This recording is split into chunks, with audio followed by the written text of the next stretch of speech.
Madame, Monsieur, bonsoir. Un ministère qui a fait beaucoup parler de lui cette semaine, c'est celui de la santé, avec notamment cette série de changements importants au sein de certaines de ces directions qui ne seraient plus très saines.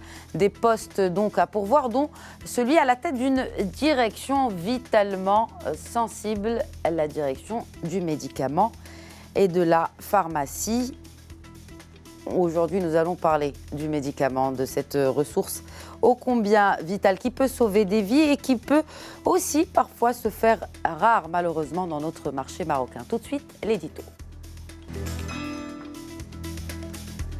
13 milliards de dirhams, c'est le chiffre d'affaires de l'industrie pharmaceutique au Maroc en 2017, dont la grosse part, quelques 9 milliards de dirhams, revient au marché privé.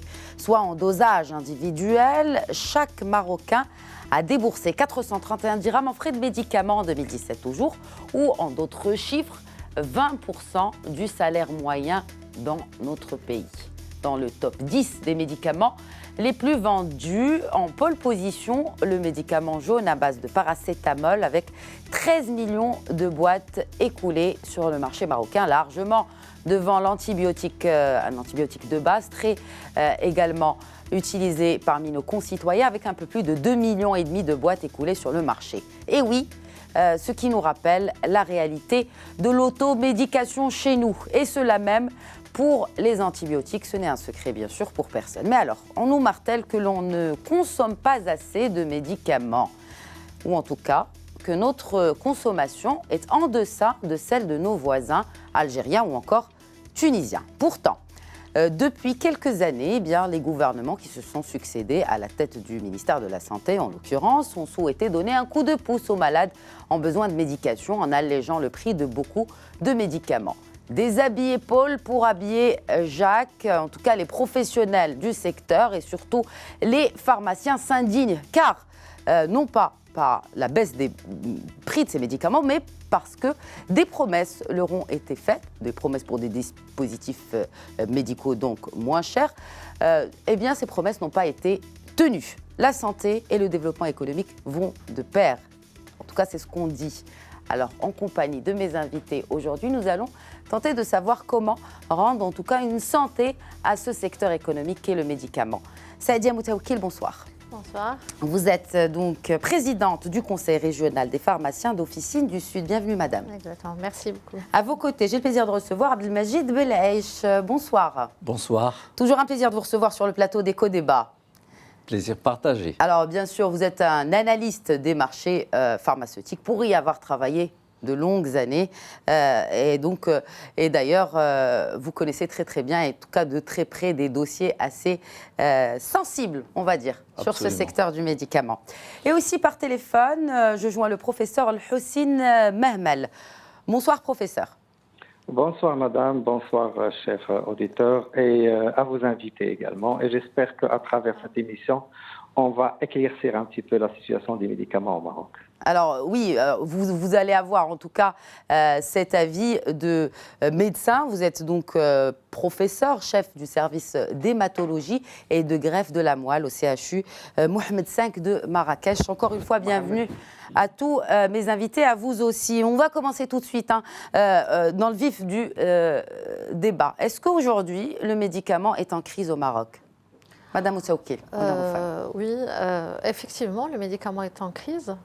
Ou plutôt, l'accès aux médicaments pose un réel problème. Et donc, ça se répercute sur le plan économique, sur les différents opérateurs au niveau du Maroc. Alors, quand on dit qu'un secteur est en crise, si on voit que, est-ce que c'est l'activité qui baisse, est-ce que c'est les volumes, ou plutôt c'est le chiffre d'affaires? On voit que le chiffre d'affaires ces dernières années, il s'est remis un peu de la crise qu'il a connue il y a un peu plus de 5 ans. Mais aujourd'hui, est-ce que le secteur est en crise finalement?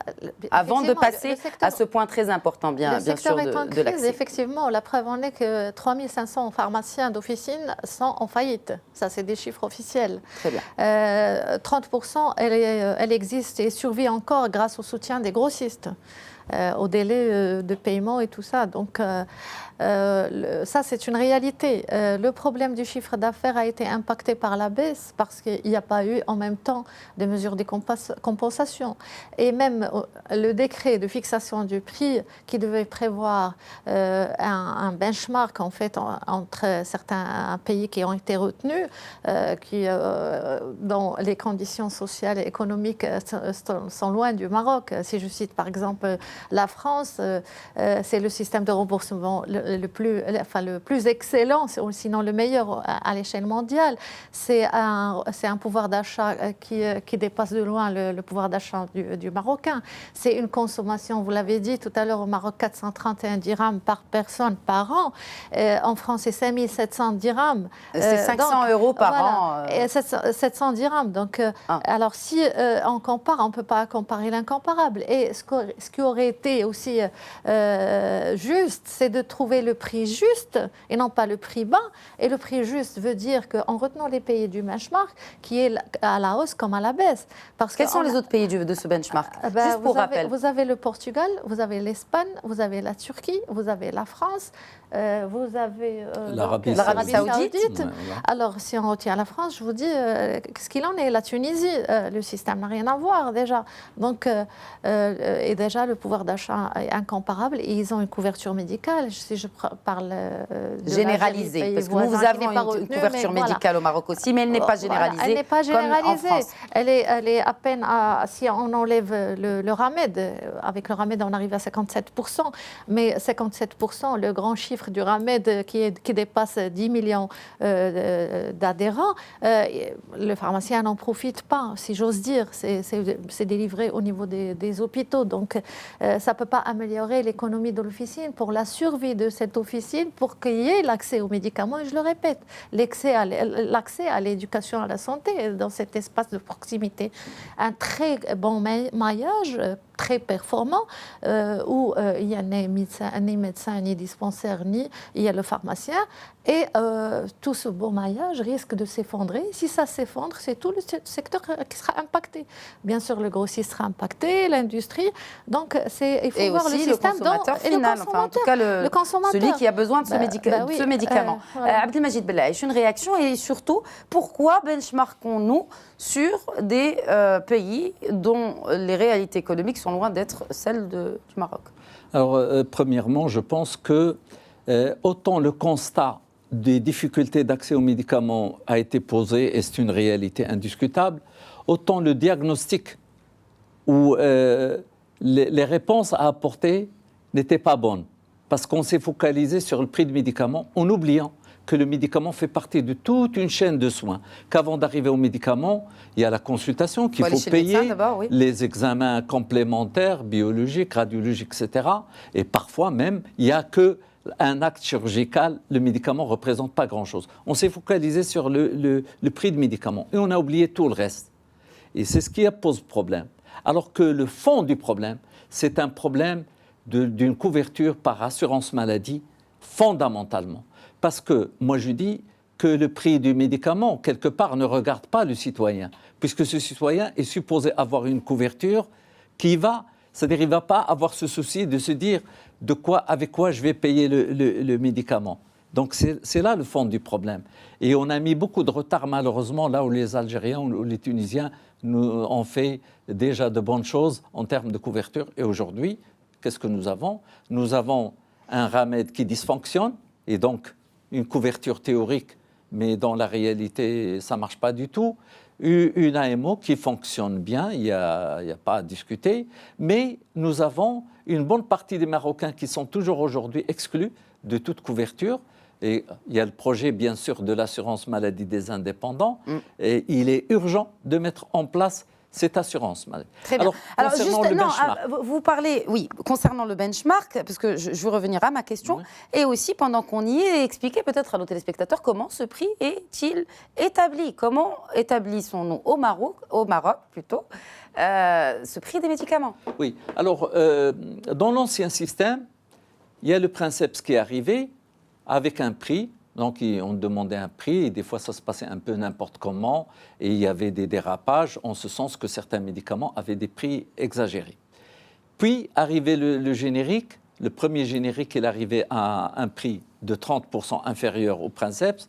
Puis, les génériques suivants, chacun arrive avec, chaque fois, une baisse de 5%. Ce qui faisait qu'il y avait une dynamique des prix avec des prix, cascades de prix à la baisse. Le nouveau système qui a été mis en 2014 est basé sur un benchmark, c'est-à-dire une comparaison des prix sortis usine, et non pas des prix de vente finale, dans 6 pays. Donc le système, fondamentalement, il est bon. On se compare avec des pays et on fixe la moyenne ou le prix le plus bas. Là où il y a problème, c'est le choix justement des pays de benchmark. Très bien. C'est ça ce qui pose donc problème. on revient justement à ce Économie benchmark. totalement différente. Si je prends rien que la Turquie, nous consommons à peu près 400 millions de boîtes par an. Eux, c'est 1,4 milliard. Donc ça n'a rien à voir.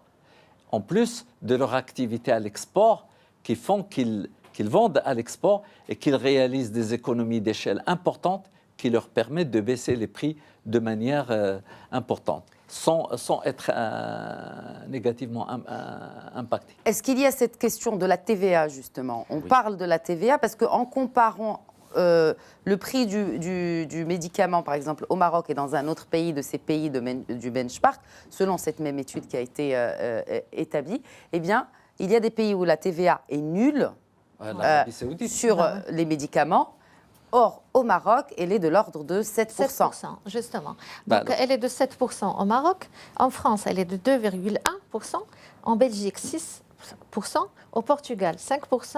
En Turquie, 8%. C'est là où la TVA est la plus élevée. La plus élevée, oui. Au Maroc, donc 7%. Alors, dans les pays voisins, Tunisie, Algérie, 0%. Tous les pays arabes, c'est voilà. 0%. Alors, si on considère, si on benchmark aussi la TVA, nous avons une moyenne de 4,18%. Alors, si on enlève la Turquie, c'est 3,42%. Donc, est-il normal que le Marocain soit taxé sur la santé? Sur la maladie. Et sur la maladie. Santé, sur la maladie. Et pas n'importe quelle maladie. Parce que quand on voit, il n'y a que 23% des médicaments qui sont exonérés de TVA. 23%. D'accord, 23%. Et concerne quel genre de médicaments? Elle concerne les antiviraux, sida, hépatite, les anticancéreux, l'asthme, les maladies cardiovasculaires, le diabète. Par contre, on a des maladies qui sont aussi importantes et chroniques aussi, et qui ne sont pas exonérées. Donc, par exemple, les antipsychotiques, les antidépresseurs. L'épilepsie, le glaucome. Voilà. Les traitements des maladies chroniques comme les maladies auto-immunes, la polyarthrite rhumatoïde par exemple. Donc, sauf quand le médicament est utilisé en même temps en oncologie, là, il est exonéré. Alors justement, on a un professeur en oncologie avec nous. Voilà. Et là, ça pose problème. Juste une précision. Oui, je vous en prie. Donc, pour le chiffre d'affaires, vous avez dit il y a une augmentation. Il n'y a pas eu d'augmentation. La baisse de prix, elle avait pour but de booster les ventes en volume. Ça n'a pas été du tout le cas. Les chiffres et les courbes le précisent. Dès l'installation en fait de l'AMO, ça prouve aussi que c'est un problème de couverture. La courbe des ventes a nettement augmenté. C'est cela. Voilà. Alors, dès la baisse des prix en 2014, la courbe est plate. Ça veut dire que ce n'est pas la baisse qui a résolu le problème. D'autant plus qu'au niveau de l'officine, les chiffres montrent très bien que 99% du volume de vente est inférieur à 300 dirhams.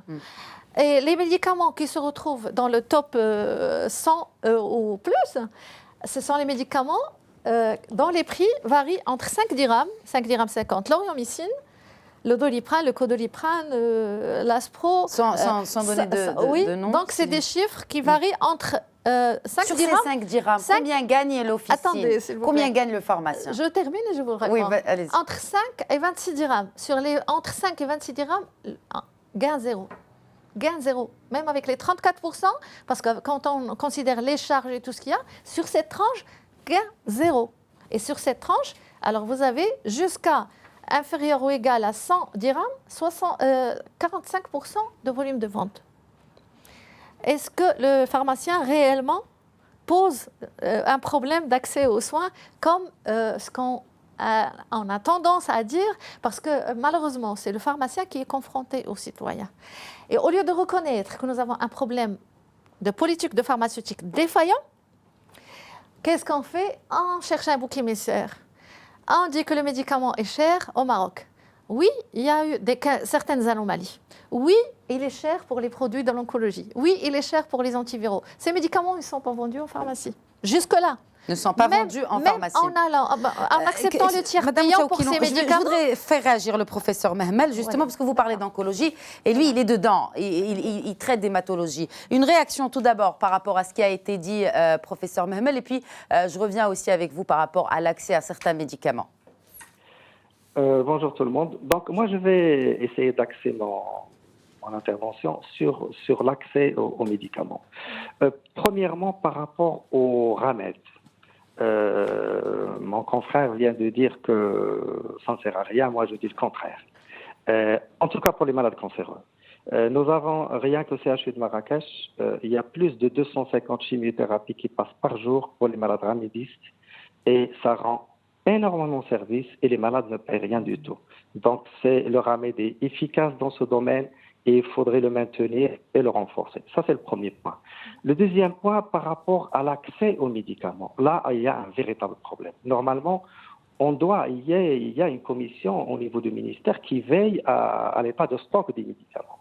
Mais malheureusement, on assiste à des ruptures qui sont fréquentes pour des médicaments de base pour traiter des maladies qui sont graves et qui sont urgentes. Par exemple, l'aracitine aujourd'hui, il n'y a pas d'aracitine sur le marché marocain. La vancrécine, il n'y a pas de vancrécine sur le marché marocain. La procarbazine qui traite une maladie guérissable, l'amraï douchkine, il n'est pas disponible au Maroc. Le chloraminofène n'est pas disponible au Maroc. Par rapport aux médicaments de la greffe de moelle, par exemple, on bataille depuis 7 ans maintenant pour qu'on ait certains médicaments pour essayer de traiter les malades. Je vous rappelle que la greffe de moelle en France, par exemple, les malades marocains la payent à 5 millions de dirhams. Nous, lorsqu'on a commencé à faire la greffe de moelle à Marrakech, je parle de la greffe, ce prix est baissé à moins de 1 million de dirhams. Mais il y a certains médicaments qui ne sont pas disponibles et qu'on est obligé d'aller les chercher par nos propres moyens. Ça, c'est des choses que je voudrais bien, que j'aurais aimé qu'il y ait des responsables du ministère de la Santé. Oui, professeur Mehmel, justement, le ministère de la Santé a été approché par l'émission, mais malheureusement, ils n'ont pas répondu à notre requête de participation à l'émission et justement d'avoir le droit de répondre par rapport à ces doléances. Peut-être que vous avez quelque chose à rajouter, professeur Mehmel. Oui, je rappelle que les médicaments de chimiothérapie sont vendus en pharmacie d'officine. Mais malheureusement, le grand problème, c'est le problème d'accès. C'est vrai qu'il y a encore une grande proportion de Marocains qui n'ont pas de couverture médicale et ça, c'est une problématique qu'il faudrait résoudre parce qu'il y a les ramidistes, il y a ceux qui ont une couverture médicale, il y a une autre partie de la société qui ne sont ni riches ni pauvres, mais qui ne peuvent pas assumer le traitement pour qu'ils puissent bénéficier de ce progrès que le Maroc est en train de vivre. Très bien, mais justement, ces gens-là, quand vous parlez d'accès aux médicaments, et donc non seulement on parle de prix, mais aussi de disponibilité, mais aussi de remboursement pour certains cas, professeur Mehmel. Il y a certains médicaments, dont celui qui traite justement, qui est censé être un médicament anticancéreux, qui est des médicaments biosimilaires, ce que l'on appelle des biosimilaires, qui est 30% moins cher et remboursable, mais il n'est pas justement remboursable. Pourquoi, professeur Mehmel? Oui, c'est vrai qu'au début de l'avènement des génériques et des biosimilaires, on était un peu réticents parce qu'on n'avait pas une visibilité, il n'y avait pas d'études qui montraient que c'est vraiment équivalent. Mais maintenant, tous les médicaments qui sont accrédités au Maroc, c'est des médicaments qui ont montré leur efficacité et qui sont 30% moins chers que les médicaments Princeps. Et il y a certains médicaments comme le rituximab, par exemple, à titre indicatif, c'est un médicament qui est disponible, le biosimilaire est disponible au Maroc, et il est moins cher de 30% par rapport au Princeps, mais malheureusement, malheureusement, certains organismes ne le remboursent pas encore et le Maroc continue à payer ce médicament. Mais il n'y a pas de contrôle, ce que je veux dire. S'ils ne le remboursent pas, enfin, je veux dire, ces gens-là, ces malades qui ont besoin de ce médicament et qui n'ont pas les moyens de s'offrir l'autre donc médicament, non pas générique, mais qui est 30% plus cher, pourquoi aujourd'hui le payent-ils aussi cher et ne sont-ils pas remboursés? Est-ce qu'il n'y a pas de contrôle de la part du ministère? C'est une question que je pose aussi, mais normalement, il y a un contrôle du ministère et j'aurais aimé, comme je vous ai dit, que les gens du ministère soient avec nous, et également les organismes de couverture, la CNSS, la CNOPS, l'OCP, qu'ils soient impliqués dedans. Parce que j'ai l'impression qu'il y a quelque chose qu'on ne comprenne pas. Très bien. Pourquoi est-ce qu'on continue à payer 30% plus cher un médicament qui est disponible et qui est moins cher et qui est équivalent? Qui est équivalent, exactement. Nous passons justement à ce point. Abdelmajid Belaïch, je sais que cette question de médicaments, de biosimilaires, c'est une fierté pour le Maroc.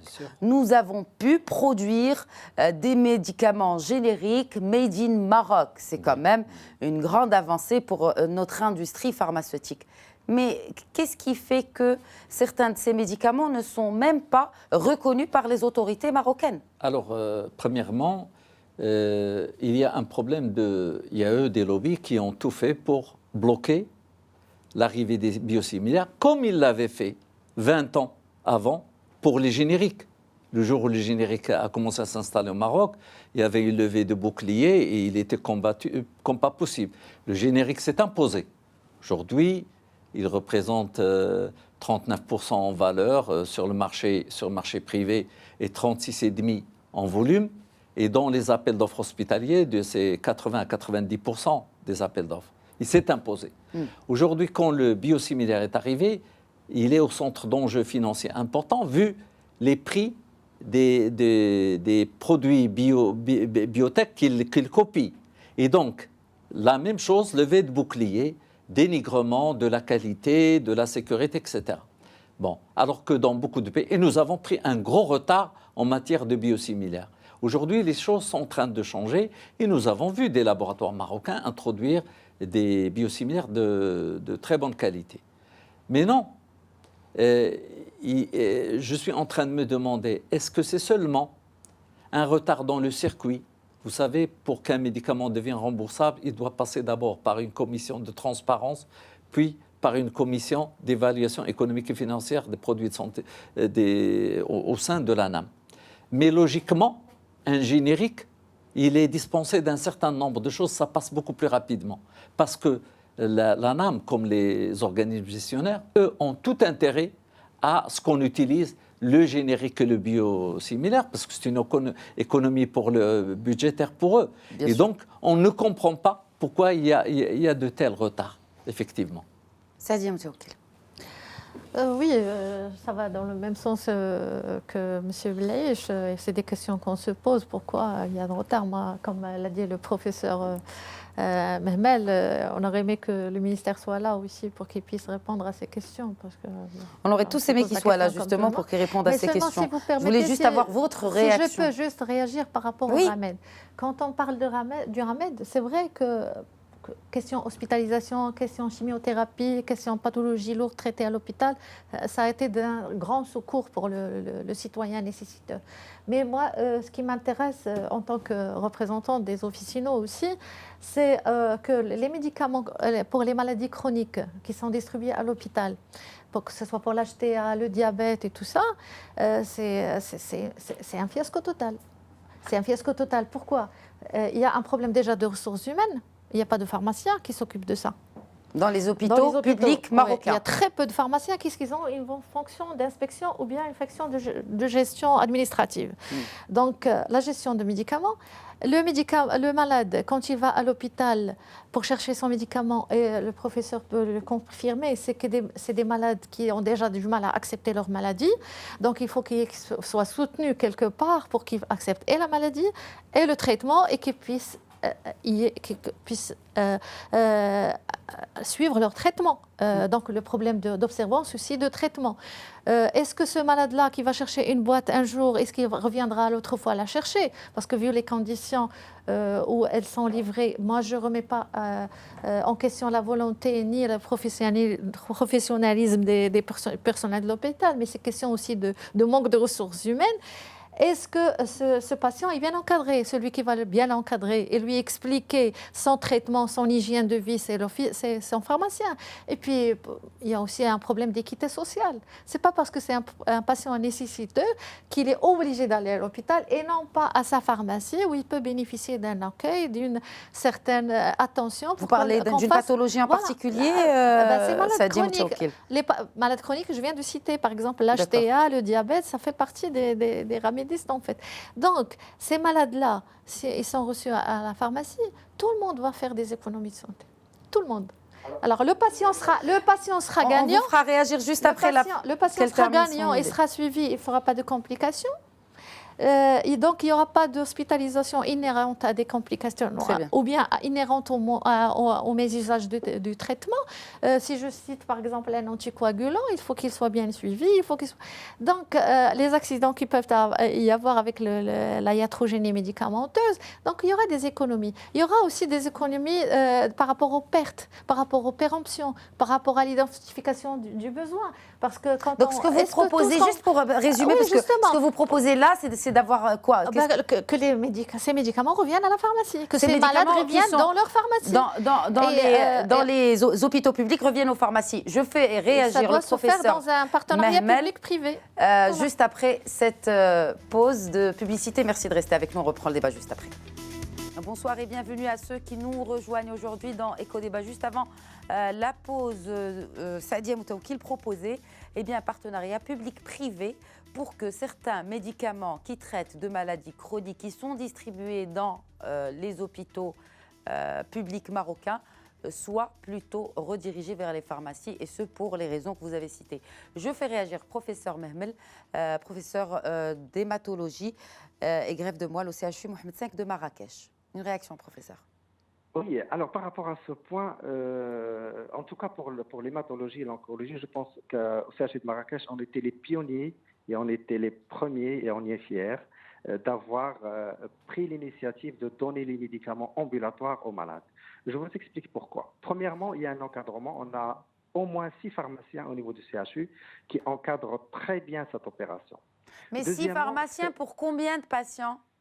On doit avoir aux alentours de 400 lits. Très bien. Au CHU de Marrakech. C'est généralement des pathologies lourdes. Par exemple, un malade qui a une leucémie myéloïde chronique, qui est ramédiste, un malade qui a une maladie de Vaquez, qui a un cancer de sein, et pour lequel il faut un suivi spécialisé.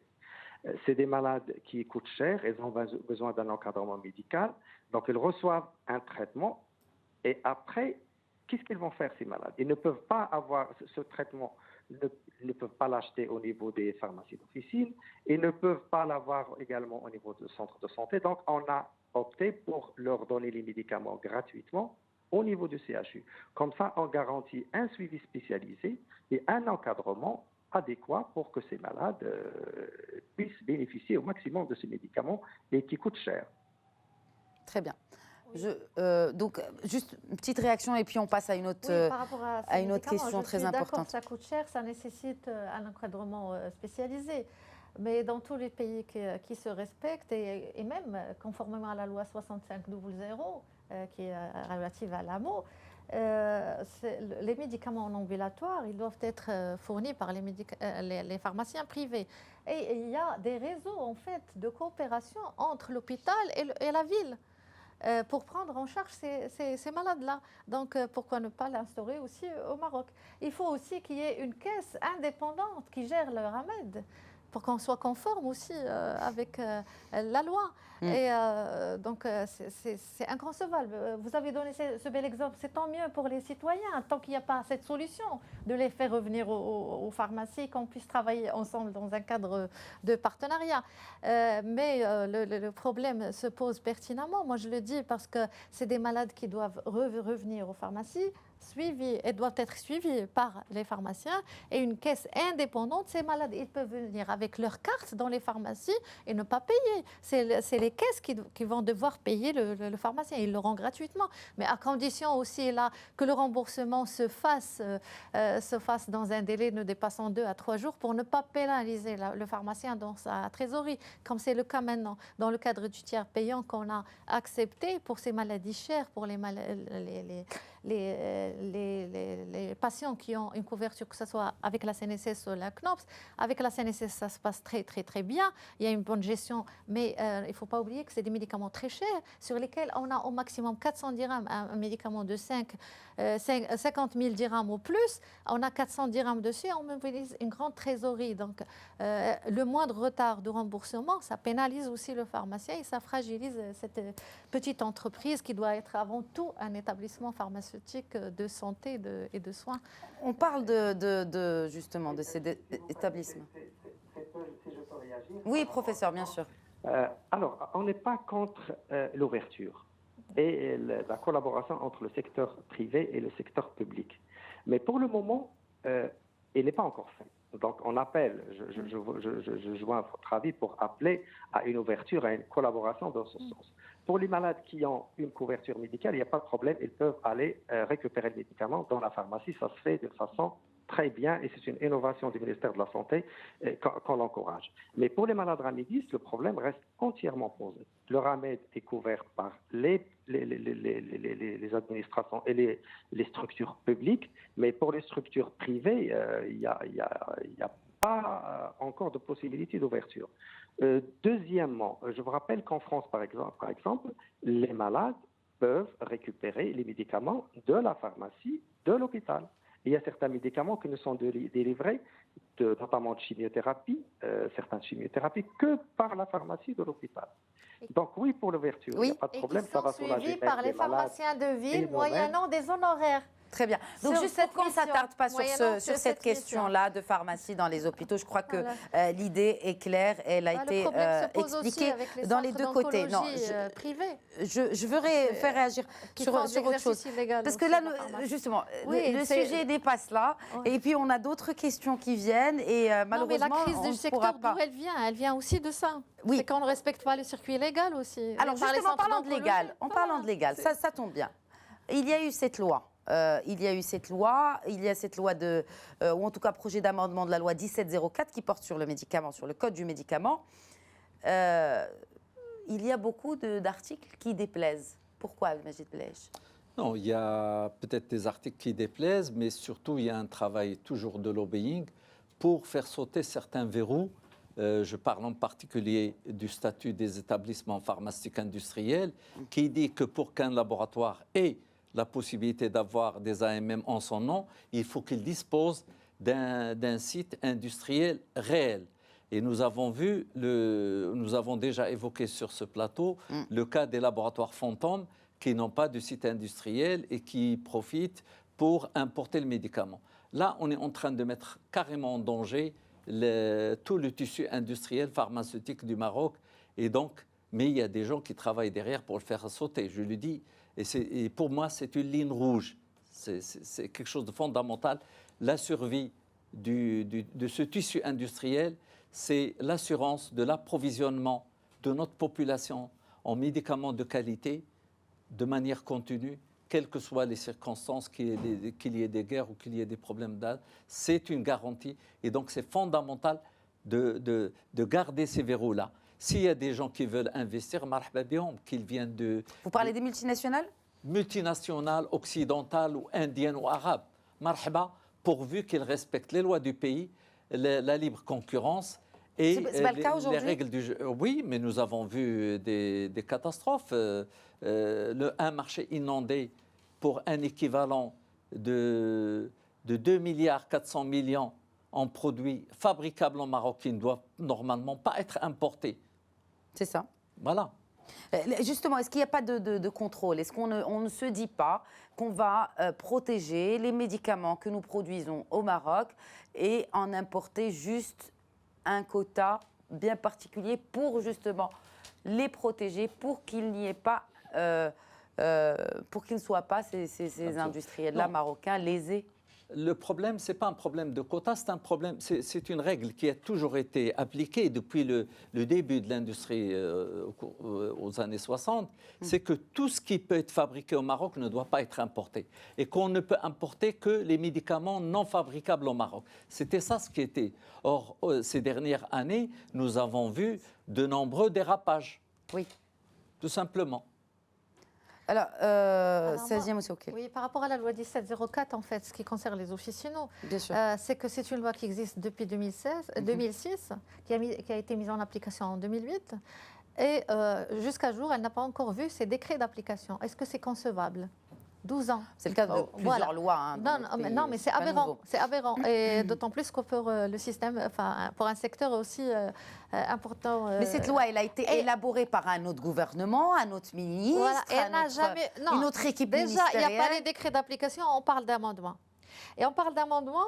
Là, vous avez entendu parler récemment du fameux décret, enfin, arrêté sur la pharmacopée, qui sera publié bientôt.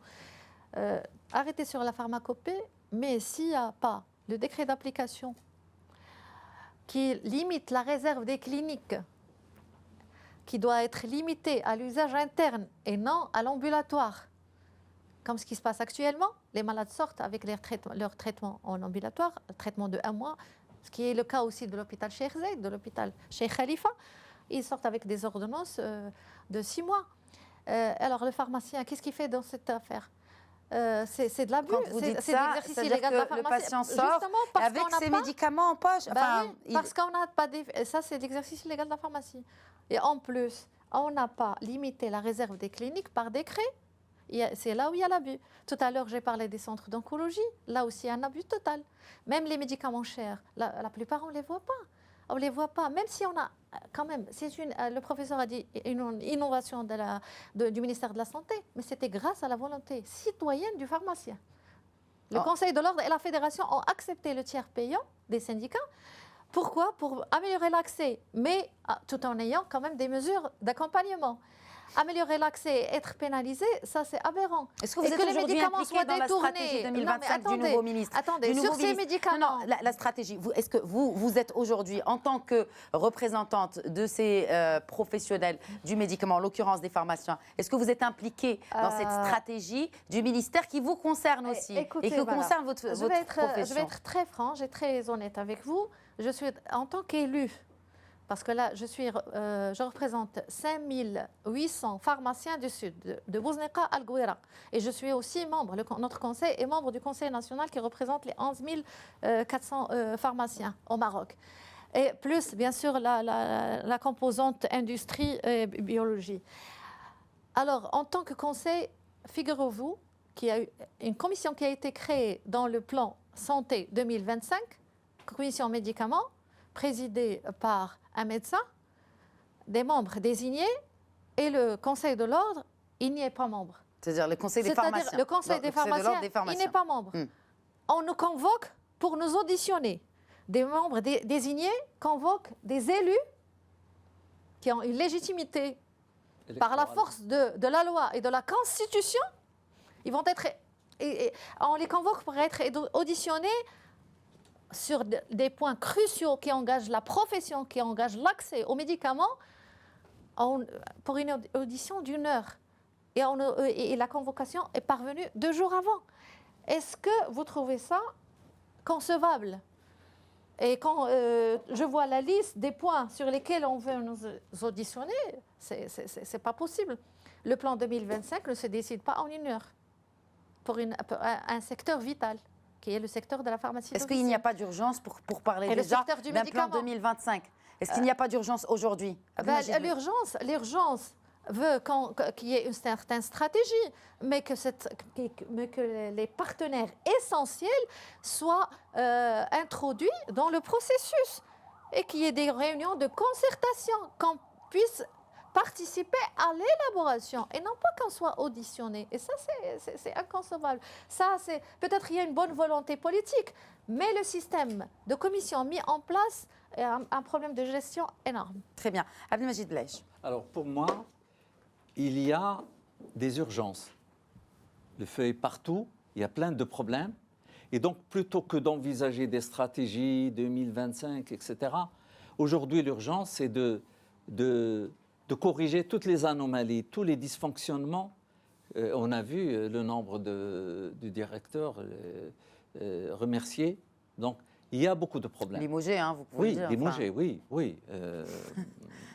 Vous avez, justement, est-ce qu'aujourd'hui, le poste est toujours vacant, hein, le poste de directeur de cette direction du médicament au sein du ministère de la Santé, il n'est pas... Parce que certains organes de presse électronique ont évoqué un nom, mais finalement, rien n'est officiel. Rien n'est officiel et j'espère que ce n'est pas le cas parce que la personne qui normalement doit avoir ce poste, c'est une personne qui a la technicité nécessaire pour tout ce qui est administratif, enregistrement, AMM, etc., autorisation pour les laboratoires, qui doit avoir une très bonne connaissance du secteur pharmaceutique avec toutes ses composantes. Deuxièmement, c'est une personne qui doit avoir une intégrité morale quand même, parce qu'il y en a marre des scandales et des casseroles, il faut que ça s'arrête. Il faut que la personne qui arrive quand même soit reconnue pour ses qualités morales.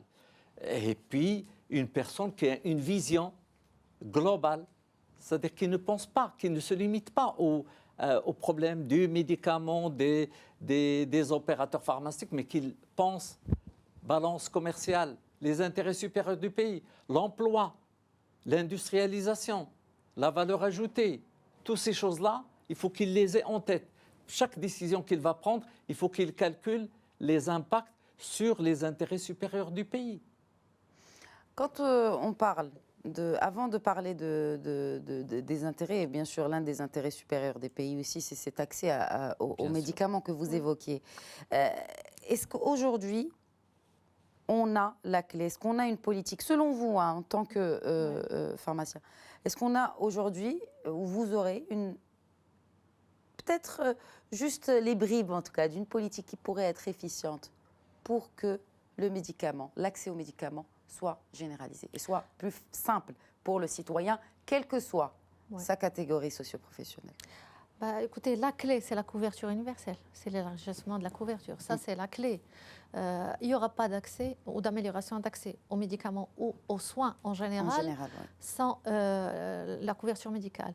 Quand on arrête aussi avec cette politique politicienne de prix du médicament, la réalité et les chiffres montrent autre chose, mis à part pour les médicaments qui sont réellement chers et qui ont aussi un coût. La santé n'a pas de prix, mais elle a un coût.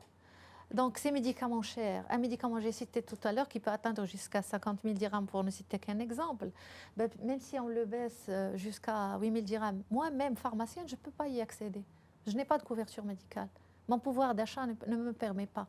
Donc, ça, c'est la clé. Et d'ailleurs, je vous ai montré tout à l'heure la courbe. Avec l'installation de l'AMO, il y a eu une amélioration. Avec la baisse de prix, rien.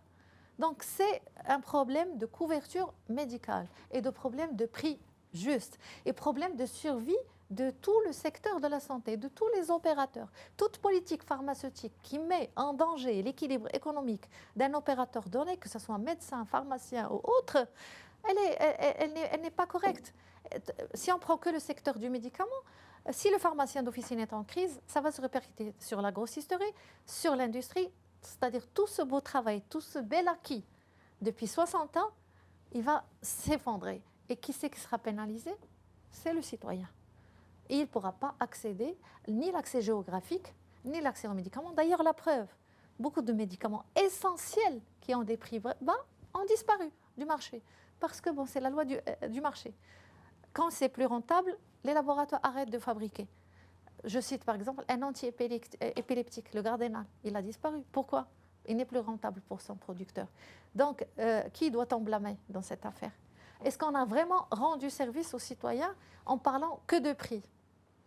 Voilà. Donc, justement, il devait y avoir une agence du médicament, une agence nationale du médicament qui devait, en tout cas, donner à ce secteur un nouveau souffle et puis l'aider justement à dépasser tous ces freins, tous ces challenges, en tout cas, plutôt nombreux aujourd'hui. Elle en est où, cette agence? Abdelmajid Belch. Alors, tout d'abord, l'agence, c'est l'idéal, en ce sens que ça va être un organisme qui ne dépend pas du ministère de la Santé directement, mais un organisme autonome, autofinancé, qui cumule une très grande technicité du médicament, à l'image de ce qui se fait en France et dans beaucoup de pays occidentaux. Oui, mais est-ce qu'on ne risque pas du coup d'avoir les lobbies pharmaceutiques qui contrôlent cette agence? Oui, si on parle d'autofinancement, donc c'est-à-dire que... l'autofinancement à travers des textes de loi. C'est-à-dire vous déposez une demande d'AMM, vous payez telle somme. Ça va être la même chose pour tout le monde. Ce n'est pas le cas aujourd'hui. Non, ce n'est pas le cas aujourd'hui. Les gens ne payent pas. Les autorisations de mise sur le marché, ce n'est pas les mêmes. Et derrière, il y a des choses qui se passent derrière, malheureusement. Non, ce que je dis aujourd'hui, avant qu'on raisonne... Qu'est-ce qui se passe derrière? On a vu, tout ce qui est sorti dans la presse, ça ne sort pas de l'imagination, c'est des choses... Non, après, la presse, vous savez, ce qui sort dans la presse, il y a beaucoup d'imagination aussi. Oui, d'accord, mais attention, il y a le problème des AMM donnés en 3 ans et d'autres qui sont donnés en 3 mois. Donc il y a anguille sous roche, finalement, de ces AMM, parce qu'on n'en a pas parlé, les AMM, donc les autorisations de mise sur le marché. Il n'y a pas de loi qui dit que, voilà, pour tel ou tel médicament, il vous faut telle ou telle durée. Alors, à ce jour, ce qu'on appelle les critères d'acceptabilité ou de non-acceptabilité d'une demande d'AMM n'existe pas. C'est-à-dire c'est le libre arbitre d'une personne qui peut décider qu'une demande traîne 3 ans. Une personne? Oui.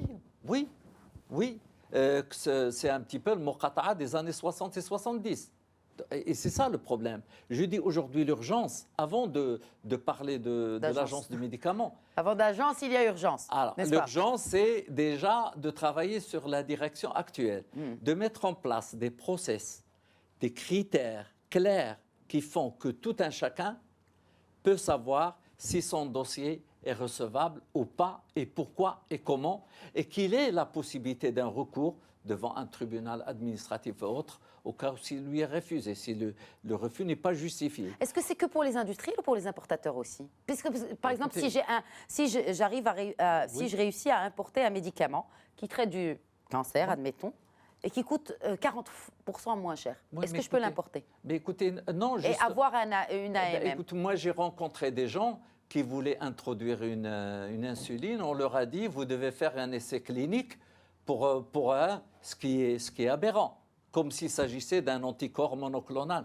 Non, il y a eu du n'importe quoi. Il y a eu un cas d'un médicament utile pour empêcher la transmission de l'hépatite entre la mère et le fœtus, qui, dans le dossier, traîne depuis des années et des années. Et une fois, on leur dit, mais il faudrait un dossier biosimilaire. Une autre fois, on leur dit, non, il faut un princeps, c'est un princeps biotech. Une autre fois, non, c'est un générique. Non, il y a du grand n'importe quoi. Et ça, il faut que ça cesse. C'est ça l'urgence. C'est rendre cette direction de médicaments transparente, avec des processus clairs, des critères bien définis. C'est ça l'urgence, avant de raisonner agence du médicament. Sadia. Oui, alors pour les AMM, en fait, moi j'ai une réflexion, c'est que les AMM, moi je pense qu'ils doivent être que la direction du médicament doit avoir une certaine vision par rapport à la valeur ajoutée de l'AMM par rapport à un produit dans le marché. Qu'est-ce qui va apporter de plus sur le plan économie de santé? Et qu'est-ce qui va apporter de plus par rapport aux maladies prioritaires? Parce que ça ne sert à rien d'avoir 10 génériques du sildenafil seulement parce qu'il faut expliquer ce que c'est aussi. Parce qu'en regardant les chiffres IMS, il est dans le top 10. Non, c'est pas parce que c'est les plus vendus que l'IMS. L'IMS, c'est un organisme. Référence c'est un organisme qui fournit les statistiques sur la consommation de médicaments. C'est un peu l'OMS du médicament. Donc, qui c'est qui doit réguler tout ça? Qui c'est qui doit réguler tout ça? C'est la direction du médicament. On doit pousser plus vers les médicaments qui auront une valeur ajoutée et qui seront utiles pour le malade, pour les maladies prioritaires, les maladies cardiovasculaires, les maladies auto-immunes, les maladies... Donc, c'est là où l'AMM doit être orientée, à mon sens. Et en plus, nous, en tant qu'officinaux, quand on se retrouve, et puis ça ne sert à rien pour une même molécule, on se retrouve avec 20 génériques dans les rayons. D'abord, pour la petite entreprise, c'est très difficile à gérer parce que ça va être un stock de plus pour un chiffre d'affaires qui reste le même ou bien qui descend. Donc, c'est un problème de gestion qu'il faut aussi assumer. Et sans oublier qu'on n'a pas le droit de substitution. Alors, pour le citoyen, le droit de substitution, qu'est-ce que ça veut dire? Moi, je travaille dans une petite ville, une ville agricole où il y a un peu de tout le monde. Stat. Vous avez un malade qui arrive avec son ordonnance de 300 dirhams. Il sera remboursé sur la base de 100 dirhams, par exemple, en équivalent de générique. Parce que c'est ça le système de remboursement, sur la base du générique, le moins cher. Ce malade-là, il ne peut pas débourser 300 dirhams. Et il ne peut pas attendre jusqu'à ce qu'il sera remboursé, sauf si le pharmacien lui accorde un crédit, il sera remboursé sur 100 dirhams. Est-ce que c'est logique et juste qu'on dise à ce citoyen de débourser 200 dirhams de sa poche alors qu'il a la possibilité, si le pharmacien avait le droit de substitution, de lui donner le générique sur lequel il sera remboursé et il sera gagnant? Est-ce que la caisse ne sera pas aussi... Donc, déontologiquement, vous n'avez pas le droit de lui donner autre chose que ce qu'il y a sur son ordonnance? Ben oui, sinon il ne sera pas remboursé. Même, pas que déontologiquement, il ne sera pas remboursé. Est-ce que ça, c'est ce qu'on veut? Les AMM, le système de remboursement, il doit aller vers, comme je l'ai dit, un plus en matière d'économie de santé. Et à ce moment-là, les caisses, ils pourront même aller négocier avec le fabricant le prix. Parce que si ton produit flambe dans les ventes et le volume augmente, je peux négocier avec toi le prix. Ça doit être ça la logique. C'est la loi du marché. C'est les caisses qui gèrent les prix. Vous voyez, en fonction des volumes. Un dernier mot, Abdelmajid Blech. Alors, un dernier mot, c'est que la santé, elle est malade. Comme vous dites, le marché du médicament, il est malade. Pourquoi? À cause de plein de dysfonctionnements. Et aujourd'hui, il y a beaucoup de choses à corriger.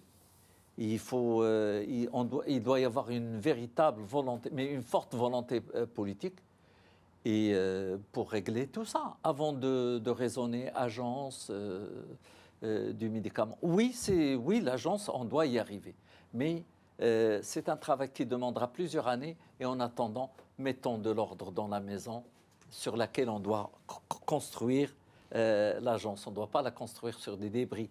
Très bien. Sadia Moutouki, je vous remercie pour votre présence avec nous et Abdelmajid Blech également. Par téléphone, professeur Mehmel également de Marrakech. Merci à vous tous de nous avoir suivis. Je vous donne rendez-vous la semaine prochaine pour un nouveau numéro de votre rendez-vous avec l'économie et la finance sur Médien TV. Écoutez pas. Excellente suite des programmes.